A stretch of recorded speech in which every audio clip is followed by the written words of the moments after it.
All right, today we're pulling back the curtain to look at the invisible, really complex systems that power global business finance. You can think of it as the engine room of the world's economy. And believe me, right now it's going through some massive, and I mean urgent, upgrades. Really think about that for a second. A huge corporation has to pay thousands of people all over the world. What does that actually take? You probably picture someone just clicking a single button, right? But the reality is this sprawling, intricate machine of rules and code. And that's exactly what we're going to dive into. We're stepping into the cockpit of a corporate treasury department. We're going to look at their dashboard, and we are going to decode the warning lights that are flashing bright red right now, demanding immediate attention. Okay, first up, let's talk about the fires that have to be put out today. I'm talking about the immediate, high-stakes problems that finance teams are literally scrambling to solve as we speak.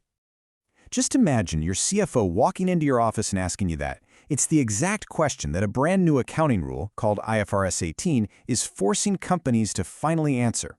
Now, hedged just means they thought they were protected from currency swings, but clearly, something's still going haywire, and that makes investors really nervous. For years, all these details were buried. Not anymore. So here you can see just how much has changed. Before, all the foreign exchange gains and losses, they were all just dumped into one big messy bucket called miscellaneous. But now, IFRS 18 says, nope, you have to separate it. Is the swing from your main business? That's operating. Is it from your loans? That's financing. This forces a whole new level of transparency that tells investors a much clearer story about where the real risks and profits are coming from. And here's the real kicker. This isn't something you can just fix in a spreadsheet.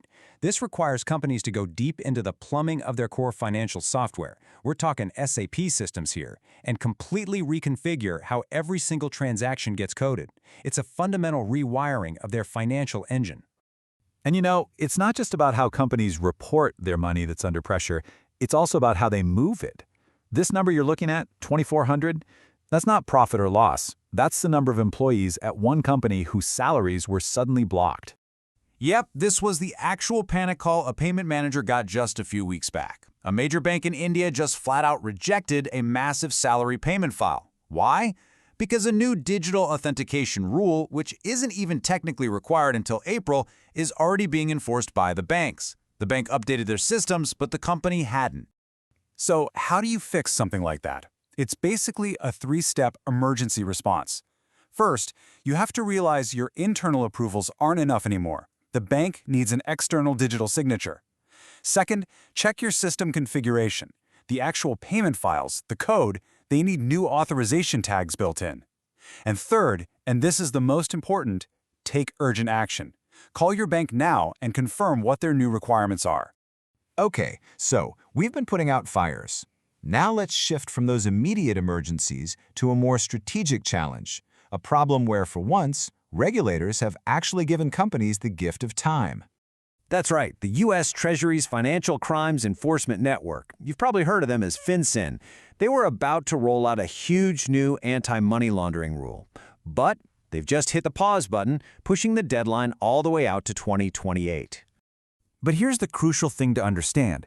This delay is not a free pass to do nothing. It's a critical window of opportunity. It's the time that companies desperately need to get their house in order because, frankly, the underlying data and processes are often a complete mess. And here's a real-world snapshot of what that mess can look like. A recent review at just one firm found 340 of their trading partners had incomplete identity info. 67 high-profile clients weren't even being automatically checked against watch lists. This is exactly the kind of fundamental data problem that this extra time allows companies to finally proactively fix. And that right there is the big strategic shift. The goal isn't to just scramble and pass an audit in 2028. It's to use this time to build a robust, automated, always-on compliance system that just hums along in the background. It's about making compliance a continuous process, not some last-minute, all-hands-on-deck project. Okay, so we've covered the now and the next. Let's shift gears completely and look way out into the future. We're talking about a visionary project that could fundamentally change the nature of money itself. This is Project Agora. It's a massive experiment being run by the Bank for International Settlements, which is basically the central bank for all the world's central banks. The core idea is simple, but it is revolutionary. What if we could take the money sitting in corporate bank accounts and turn it into secure, programmable digital tokens on a shared platform. And this slide just shows you how huge that difference is. Today's system, SWIFT, it just sends messages about money. It's like sending an IOU that can take days to actually settle. The Agora vision is to move the money itself. The token is the value. That means settlement becomes instant. And because it's all digital, it can run 24/7. No more waiting for banking hours. The key technology that makes all of this possible is called atomic settlement. It's a fantastic term, isn't it? It just means you can link two transactions together, like, say, a payment for a shipment of goods, so they either happen at the exact same microsecond or neither of them happens at all. The risk that you'll pay someone but not get the goods, it just vanishes. Look, if you remember one thing from this section, make it this analogy. The old system is like sending an email promising to pay. Project Agora is about building a system where you can digitally and instantly place the actual value directly into the other person's hand. It is a profound shift from just messaging about value to transferring value directly. So we've looked at urgent fixes happening now, strategic deadlines coming up next, and a pretty wild vision for the future. Let's try and pull this all together and see what it really means for how global businesses have to operate. This chart really sums up the challenge for any modern corporate finance team. They have to operate across 3 different timelines, all at the same time.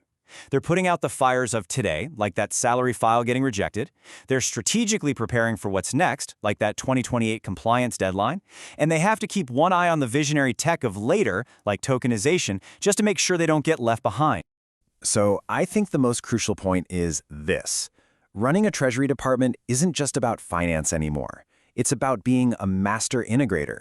Success today means weaving together all these different threads, technology, regulatory compliance, and business strategy into one seamless, intelligent system that can react in real time. And we'll end on this thought, which I think gets to the heart of it. The ultimate test of a modern financial system isn't just whether it can report on what happened last quarter. The real question is your technology smart enough to answer the critical questions your CEO hasn't even thought to ask yet? Thanks for joining us for this explainer.